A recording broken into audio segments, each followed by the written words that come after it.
Happy Self-Love Sunday. It is Rosella Ide White, your Love Big coach, here to inspire, uplift, and hopefully encourage you on this Love Big journey.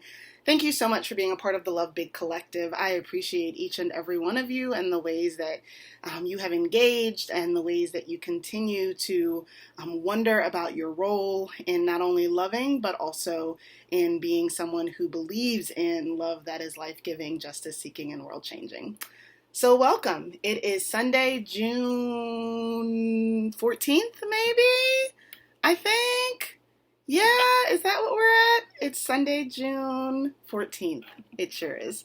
And today I've been thinking a lot about origin stories, right? The stories that make up who we are. The stories that form us, the stories that help us to know about the world, about others, the stories that have been passed down generation to generation. Because I've found that it really is hard to love yourself, to fall in love with yourself. Again, this journey is about falling in love with ourselves, not just loving ourselves, but it's really hard to do that when you don't know yourself. And the biggest piece of this journey for me has been a journey of uncovering and discovering.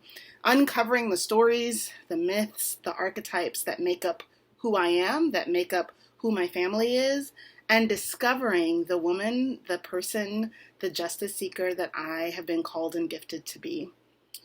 So there's a lot happening in the world. We know that. If you're alive, if you're breathing, if you have eyes to hear or eyes to see, ears to hear, if you have your senses that are picking up on all that's happening in the world, you know that this is an important moment.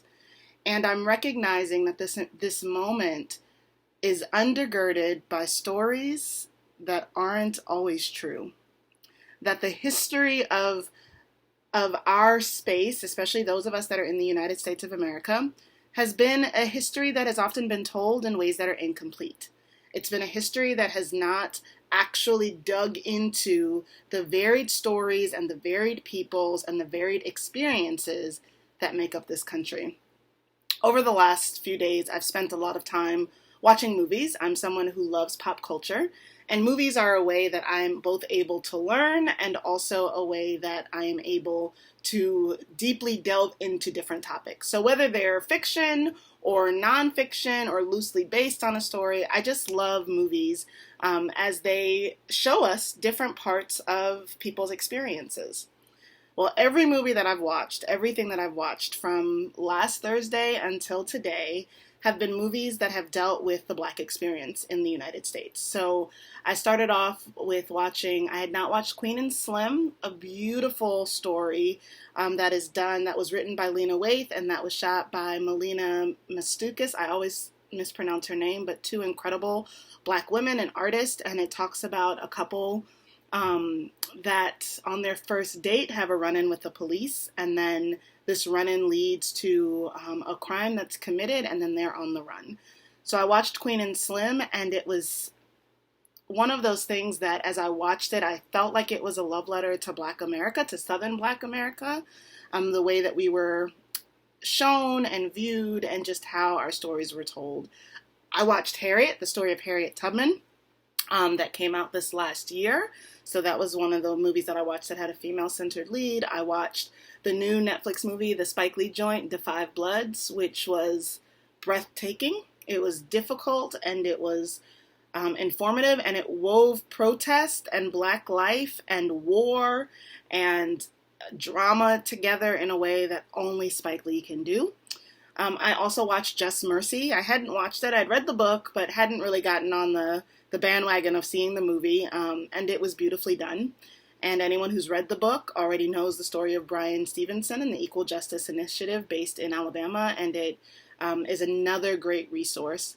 And then I also watched I Am Not Your Negro, a film that chronicles one of the last written pieces that James Baldwin created, and also weaves together the story of the Black struggle from the viewpoint of an artist, of a cultural critic, of a writer who lived at the intersection of multiple identities, being a Black gay man in this country who also spent a lot of time abroad.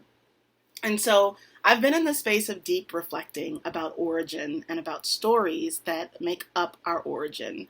And I have always been aware of the fact that my origin story is more complex and nuanced and sometimes, quite honestly, different than the history stories that I was taught, especially in my formative years in school.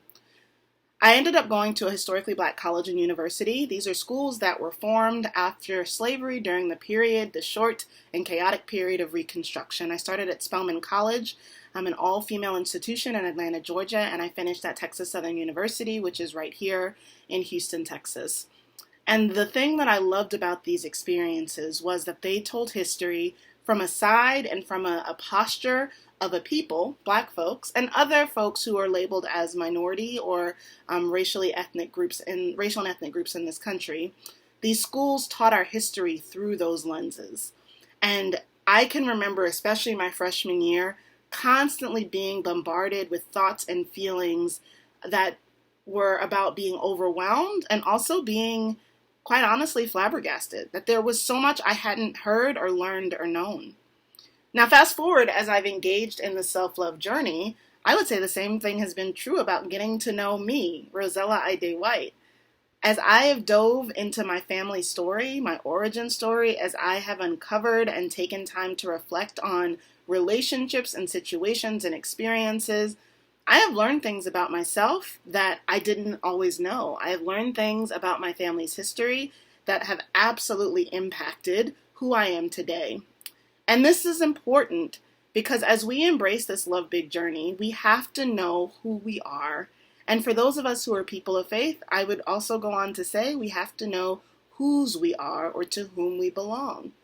So in this journey, I found out very quickly the person I am and what I value, that I value life, that I value justice, that I value transformation, I value restoration, and I value healing, and I value wholeness. I value justice, and I value mercy, and I value compassion. And ultimately, I value love. And because I've done the work to start to dig into my story, I've now been able to articulate without a shadow of a doubt, and quite frankly, unapologetically, what I value. And because I'm clear about what I value and, quite frankly, who I value, I'm able to engage in work around issues of injustice, in work around race, in work around white supremacy, in work around mental illness, in work around women's rights, because I am very clear of what I value and what my origin story is. So this week, as you continue this journey of loving yourself and loving others in ways that bring about life-giving and justice-seeking and world-changing love, I invite you to dig a little bit into your origin story. The origin story of your family, the origin story of your community, the origin story of this country, and the origin story of this world. What are the voices that you're listening to? What are the stories that are a surprise? How does this new knowledge actually undergird and create a stronger foundation from which you are able to engage this work of love and love big? I love you all, and I would love to hear your thoughts in the comments of this post. I'll be online on Wednesday to interact with you, and stay tuned because we're going to have our monthly meetup here pretty soon. Love you.